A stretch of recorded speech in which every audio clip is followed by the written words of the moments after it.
Drink it in, man.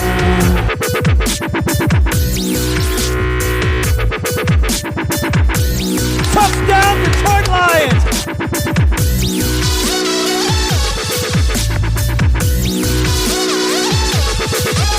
Cornbread! Cornbread! Cornbread! Drink it in, man. Touchdown, Detroit Lions!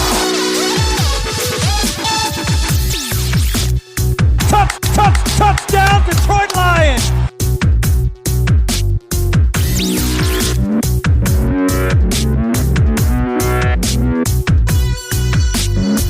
Cornbread!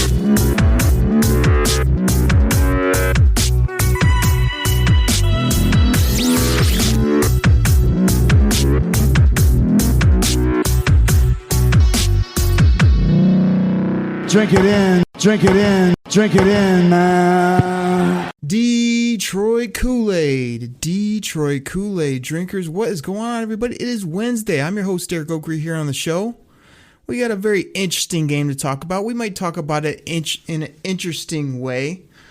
But we got the man here on the show. I mean, this guy comes on. I love talking ball with him. He's always got great stats, great opinions, good takes. I mean, before I even introduce him, I mean, the guy's on Sports Illustrated All Lions. He's writing articles. He's on X's and Bros, both the podcast, the radio show. You know what it is. Bro. Little sound drop there for it. I mean, you can find this guy on the huge radio show. I mean, this guy's out there talking NFL draft all day, every day. This guy's a Twitter statistical marvel. And I don't know if that's because of the stats he's dropping all day or if that's because the stat of him having 20,000 plus followers on Twitter. But he knows the Lions. He loves the Lions. And he comes on here and talks it up. And I try to serve him Detroit Koolaid. Logan Lamorandier is back on the show. Logan, how you doing this week? Doing good. What an intro. Man, I appreciate it. I had a little something for you. And Logan, we don't mess around here on the pod, so we could promote all your stuff more. We'll do that. We're going to talk Lions. But again, as you know, like we could just get on here and bumble through the game and talk about everything that everyone already saw. What fun is that? I mean, I thought we'd do this. What I do here on the show is I kind of rant and rave. I try to entertain. I talk crazy. I say crazy things to entertain the folks out there and to serve up that wonderful, delicious, tasting Detroit Kool-Aid. Drink it in, man. But you, my friend, I mean, you come on the show, you've got stats, you're very rational, you usually go 50-50, you tell me one way, and then you say, but it could be the other way as well. But you serve up great knowledge. So what I thought we might do today is let me do my rants, but then let you come back with your rational takes to kind of talk me off the ledge, to tell the people why it's going to be okay, or maybe give a different perspective. Do you think you can let me rant, and maybe you can be rational as you always are here on the show? Can we do that today and talk about the Steeler game? That sounds pretty easy, so I just have to be my normal self. Yes, and I'll be my normal self, which is crazy because, Logan, I got things to rant about today. I mean, I let's just get going. You wanted to get into this right now? Yeah, let's go for it. Let's get into my first rant. Jared Goff can't throw. It's like a prerequisite for being a quarterback is being able to throw the football. This guy can't throw a spiral to save his life. Logan, when I was young, my mom took me out to throw the football. It was a Nerf football. I threw such a tight spiral, I broke her hand one time. Jared Goff couldn't break an egg if he threw it against a brick wall the way he's throwing. I mean, he tried to throw a deep ball. The ball was 10 yards short, and when you go back and look, it's a 35 to 40 yard pass. I mean, this guy's inaccurate on short balls, maybe 1 to 2 yards past the line of scrimmage. He's throwing balls in the ground. Oh, my oblique. Oh, this, oh, that. Jared Goff can't throw. He's a quarterback in the National Football League, and I can't figure out why. It's a problem. It's a big problem. Logan, give me a rational opinion on why this is happening. Well, you know, I do agree with you a little bit there that it's been a struggle this year, and it seems like he's got progressively worse, which is the disappointing part. He hasn't gotten any better, but I think we always knew that struggles were there, and there's a reason that the Rams were like, hey, here's our former first overall quarterback and a couple first round draft picks for Matthew Stafford. I think that right there probably should have been the telltale sign that this guy's got some issues, and it's his accuracy that we thought he had, because he's always been pretty accurate, but it just really hasn't been there this year. He's had a lot of passes that haven't looked good, and that the deep ball is just non-existent, which is horrible. And the receivers don't help him any, but at the same time, it's just like the 3-yard checkdowns on 3rd and 7. And then even last week, the Lions were just like, hey, we're not even going to pass the ball on 3rd and long. We'll just run it and see what happens because we feel like we have a better chance. So that's a major indictment on just, I guess, the coaching staff. Well, Dan Campbell probably specifically, as he was calling the plays, but just what they think in Jared Goff. It's getting pretty ugly out there. He can't throw. He needs to learn how to throw quickly by this Cleveland game, or it's going to be problems. I mean, I think if you asked Brad Holmes in an honest moment right now about his big take and his whole, you got to go get Jared Goff. Oh, I love Jared Goff. Bring Jared Goff here and fix him in Detroit. He might tell you this. It was a bad decision. Period, point blank. It was one of the dumbest decisions I ever made.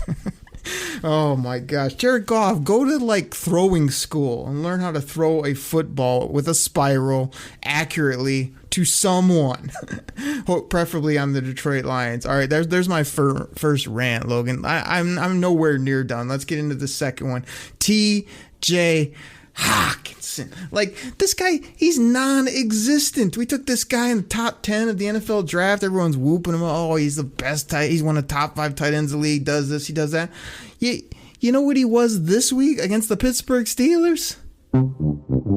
A goose egg, a double goose, no receptions, no yards, 1 target, 2 penalties. TJ Hawkinson hasn't done much in a while. I mean, he's too busy working on his mustache. Maybe he's got a beard. Maybe he hasn't cut his hair in a couple years. Go out there and be like your boy George. Be like Travis. Be like these other ballers that you hang out with in Nashville or wherever you're at, and play tight end like a real ball player and actually make catches. Turn the ball upfield, maybe score a touchdown or 2. I mean, this is weeks and weeks where this guy gets no stats, like, even when he gets stats, they're always late in the game, don't matter, no big plays. I see no ceiling from TJ Hawkinson, and it's driving me crazy over here. I mean, he gets so much love. Everyone says he's the best receiver on the team. We can't get him the football. He can't make a catch. He can't put up any stats in a horrible game. I mean, come on. You got to be better than that 88. We need more, and we need more now from Mr. Hawkinson. Give me a rational thought of why he's incredible and why I'm missing it. Well, he hasn't been incredible, but at the same time, look what teams have to worry about on the outside at receivers, and all teams really have to worry about is Hawkinson, and they can pretty much man up everyone else, and that's all they do. And I think that's kind of, as the years gone on, you've seen just teams game plan towards Hawkinson and just completely take him out. And it doesn't help that he only gets 1 target, but if you're only getting 1 target in a game in an extra quarter, basically 5 quarters of play, like that's not great. I think TJ Hawkinson's the type of guy you should be game planning around, but at the same time, I just think defenses are doing the exact same thing and just daring anyone outside of Hawkinson to beat him, and they just don't have the talent to do it. So it's like, well, what are you going to do? But it's been pretty disappointing this season with Hawkinson. You thought he would, in that year 3, where tight ends typically turn the corner. It's been tough for him. So I'm not down on him yet. If you want to go all the way back and talk about, should the Lions have drafted a tight end in the top 10? I was never really too high on that. And this is the year that Hawkinson really should have started doing something. So it's one bad game. It happens, but at the same time, there have been a few stinkers here the last few weeks, and that's not a good look. It's going to need to change, and I think it will if he has other talent around him. He's not that type of guy who's just going to be able to take over a game all by himself. And I don't know if there's many tight ends that could in this Lions offense, where if the defense only have to worry about 1 player, that's their main concern, is taking him away. And that's TJ Hawkinson for the Lions. I don't think there's many tight ends in the leagues that are going to be able to do that. So, it's just kind of a sucky situation overall for him. Logan, let me calm down for a second. Let me ask you this. Mr. Hawkinson, can you name me maybe two big, like explosive, dynamic type football plays from this guy in the time in Detroit? I'd love to know. Week one of his rookie year was the big one. That was his game. The first game was his game. Other than that, it's a bunch of dinks and dunks, a few touchdowns. I mean, I never seen the guy catch a seam ball in my life. He just catches these 6-yard hitches and falls down or runs out of bounds. Or that first game against Arizona was the one. Other than that, it's like I'm getting like, again, I like the player. I always try to stand up for him here on the show. But, I mean, you went down all the reasons why it hasn't been good for this game. But like you said, it's been 2, 3, 4 games of just no production. The other games where people are like, oh, he balled out. What's he get, like 6 grabs for 80 and no tugs?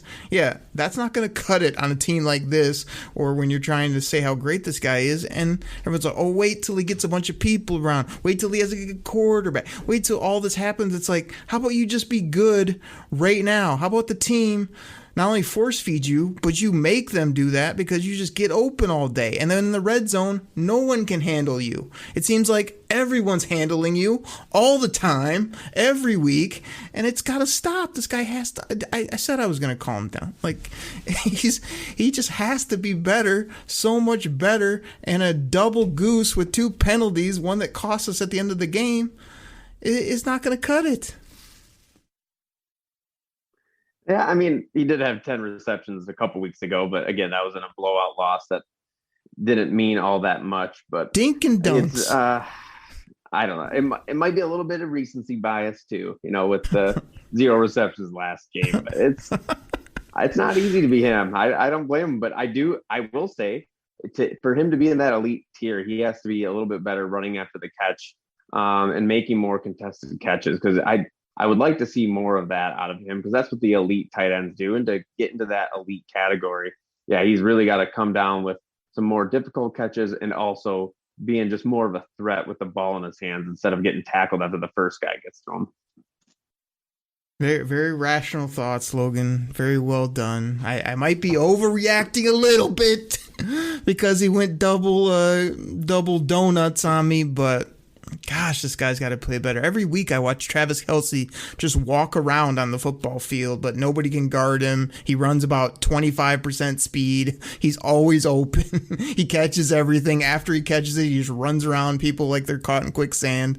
I mean, I just want, some modicum of that from Mr. T.J.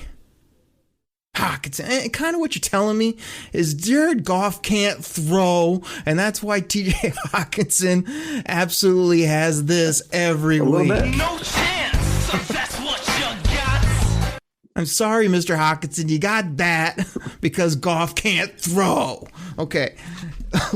Logan, I got one more for our commercial break. We got a little bit of an intense segment here. I appreciate you letting me rant. You're talking great to the people. You're giving those rational thoughts. Here's my third one.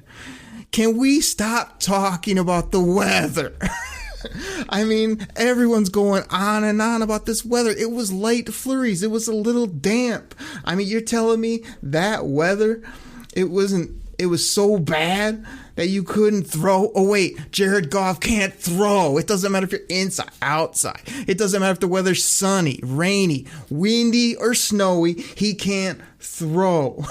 So I don't want to hear about the weather. I've seen teams play through just everything a lot worse. The Lions played in 15 feet of snow and they were able to push the ball around. They weren't sitting there running it like it was the 1940s out there playing football. That weather wasn't that bad. I don't care if you're outside. I don't care if it's rainy. I don't care if there's a little snow on the ground. You got to be able to play better than that. You have to be able to throw better than that. And you can't go in turtle shell because it's a little wet out. Go ahead, sir. Oh, the Lions did run the ball well. That was, and also made DeAndre Swift a true bell cow for the first time ever, pretty much. They just relied on him so much. It was good to see. And, I've been critical of Swift's running abilities, running through the tackles, but you did see a little bit more break tackle ability, and I like that out of him. But the weather, you know what you're going to get this time of year, especially, yes, the Lions play in a dome, but this time of year, you're going to start having to deal with weather. And the teams that are built for that typically do the best in the postseason, because whenever they run into that type of weather, those are the ones who do the best. That's the ones who are the toughest, the one that can move the lines and control the ball and throw it when they need to. But there's no excuse in the NFL for Jared Goff's performance last week. That was it was bad. The injury, if it was truly that bad, I don't think he should have really been in. But the weather. Maybe you were hearing the weather aspect of things a little bit more than I was. I didn't really think everyone was talking about that much. But it sounds like you thought that was a big deal, huh? That's all 16 said at the game. Oh, it was wet. Oh, Dan Campbell. Oh man, the weather was the real reason we had to like dumb it down, or we could do this, we couldn't do that. It wasn't. That's a normal November day in Pittsburgh. Everybody, stop whining about the weather and go play and go win. Go win that game. All right, Logan, I kind of lied to you. I said that was the last rant. That's the last rant for the commercial break. We're going to take a quick pause for our sponsors. And I maybe fortunate for the people listening, unfortunate for you, I got a lot more left in the tank for the back half of the show. So you think you could put up with me for another segment? Keep going. Keep letting it out. All right, everybody, we got to get our great sponsors in here. Please go check them out when we come back. I got more rants, and Logan's got more rational, just well-calculated thinking here on the Detroit Koolaid Cast. Everybody, we'll be right back.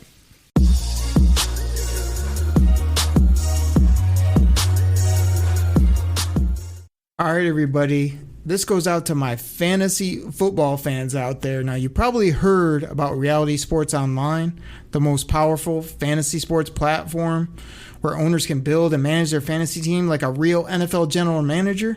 But the question is, have you tried it? I mean, we're talking free agency, multi-year contracts, rookie drafts, multi-team trades. You could put franchise tags on guys. It's as close as you're going to get to being an NFL GM. But do you think it sounds complicated? It's not. I'm here to tell you it's the best thing about Reality Sports Online is it's just more fun than your normal fantasy league, but it doesn't take barely any more time. After all this, are you still not sure? I mean, come on now. You can test your general manager skills by going over to Reality Sports Online, call it RSO. Please go check out realitysportsonline.com right now.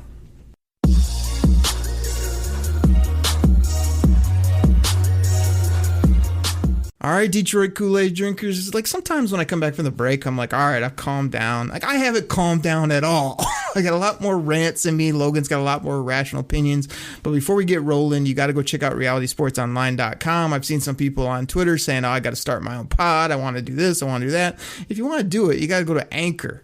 ANCHOR.FM. Go check them out. That's your way to get you rolling on a pod. You got to be consistent. You got to bring it every week. You got to entertain. That's what we're trying to do here on the Detroit Koolaid Cast. And Logan's a tremendous guest.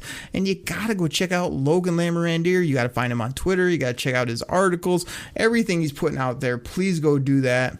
Logan, you got any comments, any things off the top before I get ranting and raving again? No, you've covered it well. I got nothing left. I just want to hear more of these rants here. All right. Well, since you want it, I mean, I guess I'll give the people, you got to give the people what they want. And here's the thing. Dan freaking Campbell, this guy's doing all he can, man. This guy, he's pulling out trick plays left, right, and center against the LA Rams. This man is crying. He's so upset that we continue to lose. This guy ripped the green dot, the microphone from Anthony Lynn and said, forget it. I'm calling plays. I've seen enough. I got to talk to my quarterback. I've seen absolutely enough of this. I mean, Dan Campbell's never done this in his life. He's never been an OC. This guy's never called a play. But he's like, I have to fix Jared Goff because nobody else can. Dan Campbell has tried everything. He's tried every speech, every motivating tactic. He's done what he can. He's poured his heart out. He's had it ripped out in losses. I mean, I feel like this guy for just a meat and potatoes football guy, is showing a lot of leadership and a lot of great things, and he can't get the results he wants, which is a W. No matter what he does, they can't get over the hump. They can't win. They're out there playing guys that were at the bowling alley last week. They got guys that are just off the scrap heap. They're fighting hard. He's got them all rowing in one direction. He can't get a dubski, and Dan freaking Campbell is doing everything he freaking can, and I love it. What do you think? Well, first off, I do think it's kind of odd that he's calling plays. I feel like it's one of those things where he's like, I'm head coach now. I can do whatever I want. I'm going to call the plays, even though I've never done it before. So I think that's a little odd, and especially too because Anthony Lynn, he hasn't been great, but I've actually been somewhat impressed just with creativity and things that he's had. And then like when Campbell was calling plays, it was definitely seen more meat potatoes. It's like, well, if you wanted Anthony Lynn just to be more bland, it's like, you can. I feel like he should be able to call that game too. So I do think it's a little odd that Dan Campbell, former tight ends coach, now head coach, is also going to be like, hey, I'm an offensive coordinator now too.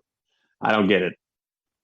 All right. Well, I kind of teed you up on that one to tee up a follow-up rant, and that's this. Everybody's going to say what you just said. And here's the thing.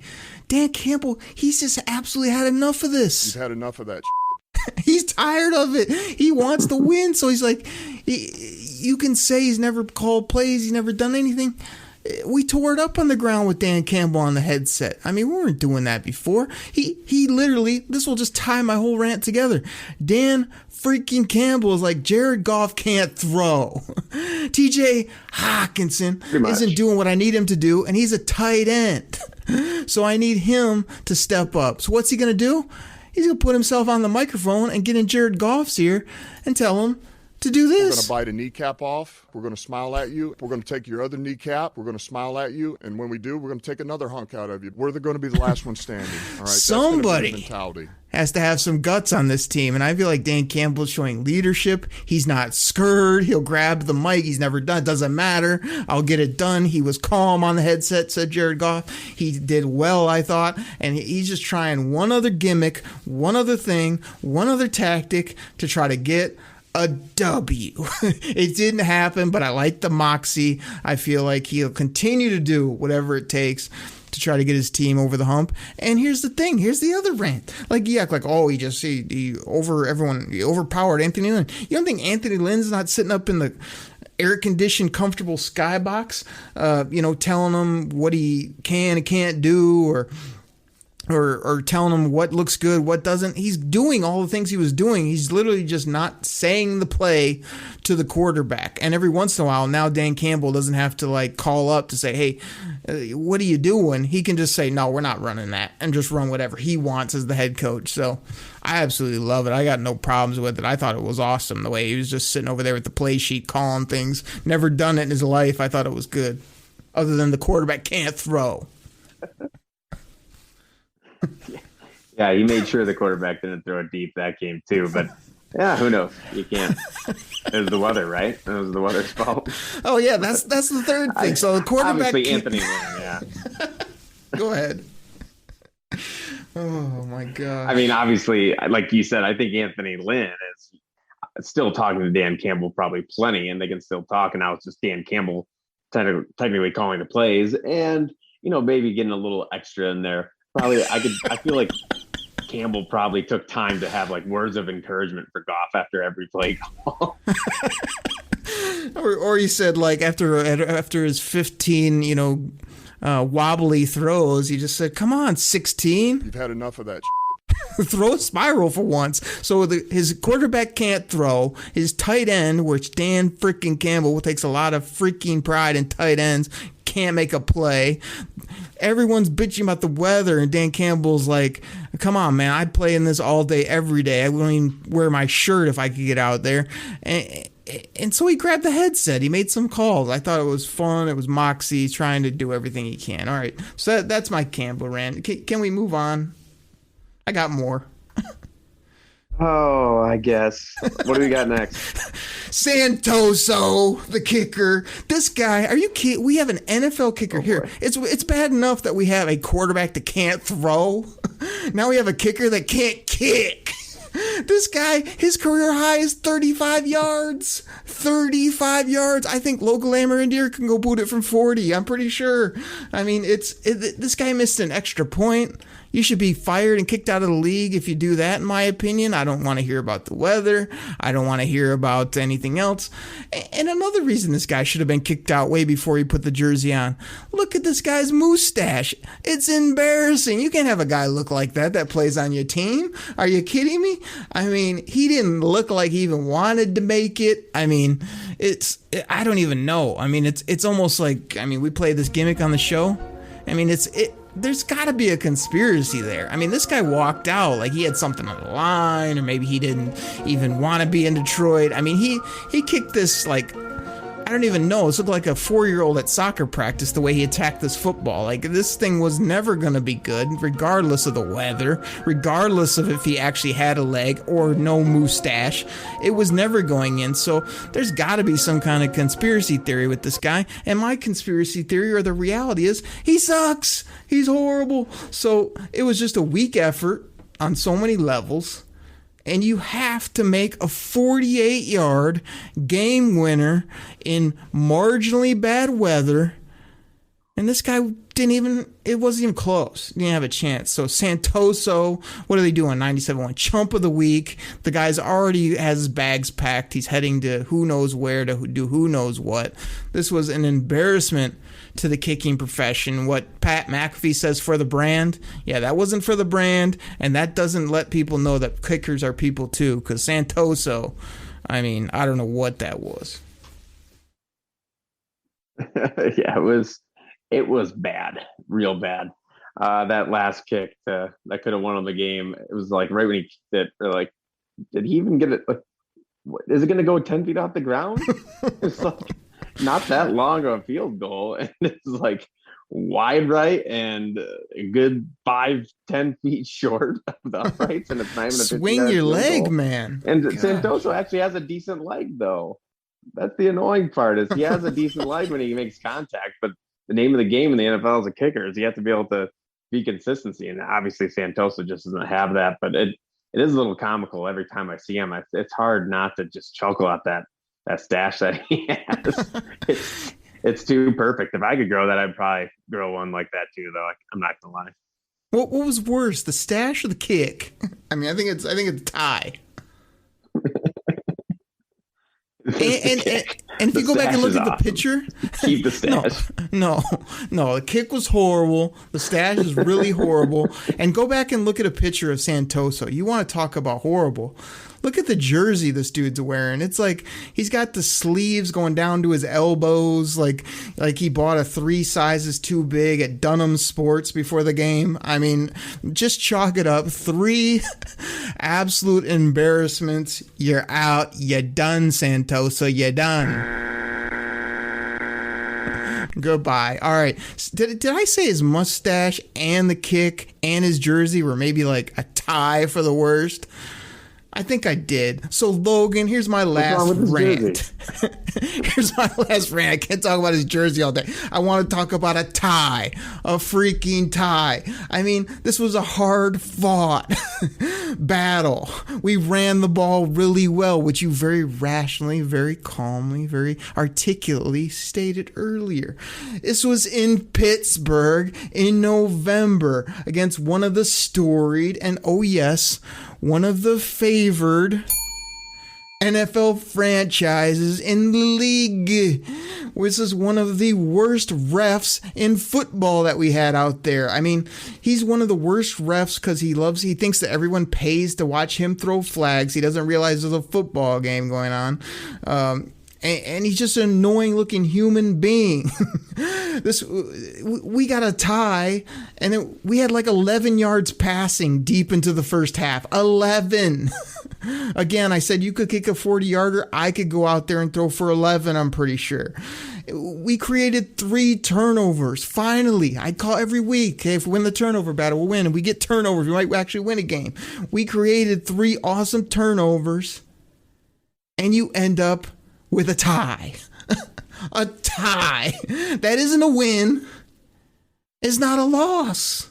It's a tie.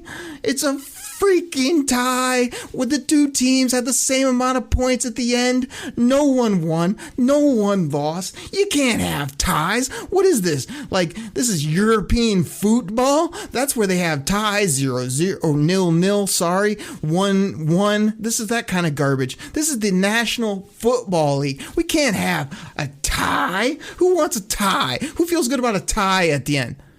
Oh, wait, maybe we'll take it because we hadn't had a win all year and we lost every game. So maybe we'll take a tie. I don't know. What do you think? Well, I was just about to say, I was like, hey, I'd take a tie. It preserves our draft stock and it breaks our losing streak. I was pretty happy about it. And honestly, both these teams, I felt like they deserved a tie without like neither team I felt like wanted to win. It was horrible. So the ties, I do think, are kind of ridiculous. And maybe the worst part about it is I just hate how it impacts the standings and having to have that extra number at the end of their record. It's like 0-8-1. It's just annoying, really. I think that's my biggest thing about it. But it's weird that a football game can end in a tie because it just throws everything off. And that's my biggest pain point with the tie. Logan, let's be real. A tie is a Father's Day gift. A tie is something you should do with a knot. A tie isn't something you should do after beating yourself up for 5 quarters of football in, hold up, wait for it, horrible, just unplayable conditions in Pittsburgh. You can't end in a tie. But, as everyone keeps saying, the silver lining, again, the Lions still need to win football games, but towards the end of this game, I literally uttered, man, I'll take a tie at this point. Like, I didn't want one. I think they're stupid, but I wanted one because I was so frustrated towards the end of this game. And of all people, I mean, gosh, this is not a separate rant, but Will Harris makes a play to create a fumble when we were dead in the water, and Trey Flowers, 2 bums on this team that haven't made many plays, jumps on it, and we end up getting a tie, saving our bacon multiple times in Pittsburgh, and also not doing what TJ Hawkinson, the guy that caught no passes, had 1 target, hasn't done much this year of any impact, says that we got to do, which is take a game. When are you going to take a game? When are you going to sit up there and say, man, we're not going to just boot a field goal. We're going to go for it. We're going to win this. We're going to go and actually make a play, make a catch, run after catch, and win. When's that going to happen, Logan? Soon, I hope. You would think. I mean, not many people thought the Lions would be in this game. And with Ben Roethlisberger bringing out, obviously it changes the whole dynamic of everything. But at the same time, even without Roethlisberger, I wasn't betting on the Lions to win. So it did surprise me a little bit. They played better than I thought they were. And that seems to be how the year's going, where the Lions play better against the teams you don't really expect them to be in the games for. And then the games like the Bengals, like the Eagles, were like, hey, if maybe the Lions have a chance, they just get killed. So every week I go into it just with a completely open mind. And I'm like, you know what? We'll see what today brings. As long as I'm entertained, I'm happy. And that's what it's been. It's been an entertaining season, despite it being absolutely awful at the same time. All right. Well, Logan, I want to say this, man. I want to say a thank you to you. I kind of told you I was going to do a couple rants here on the show, asked if you'd give your rational thoughts. So you got just to be you. I got to just kind of be fun and just go crazy here. Hopefully everybody was, as you just put it, somewhat entertained by those opinions, those takes. Again, it's mostly for not only entertainment value, but to make people laugh and not do the same old boring Lions show that you hear everywhere else around this town about how horrible they are. Or, hey, let's start in the first quarter and talk about all the touchdowns. I mean, again, we all watch the game, right? So, Logan, I want to say a personal thank you for letting me rant, for letting me go crazy, for letting me stir it up, and for you just being you, man, talking rational, having good opinions, and talking ball here on the show. Yeah, you made my life pretty easy. I just had to be myself, and that's typically what I am. It's tough to break character. Oh, man. Well, like I said, a fun, different show. Let's go ahead and get up out of here, but we can't do that before we tell people go find Lamorandier on Twitter. Go check out your articles. Anything else I missed on some of the plugs I gave you, all the stuff you're doing out there?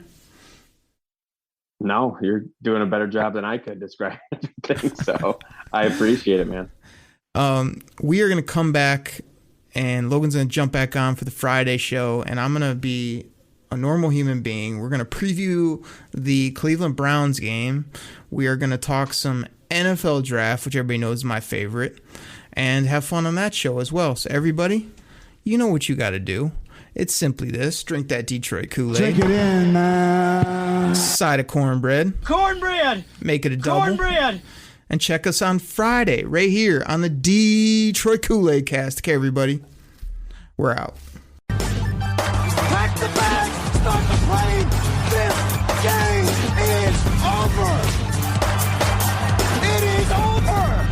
What a comeback by the Lions. Drink it in, man.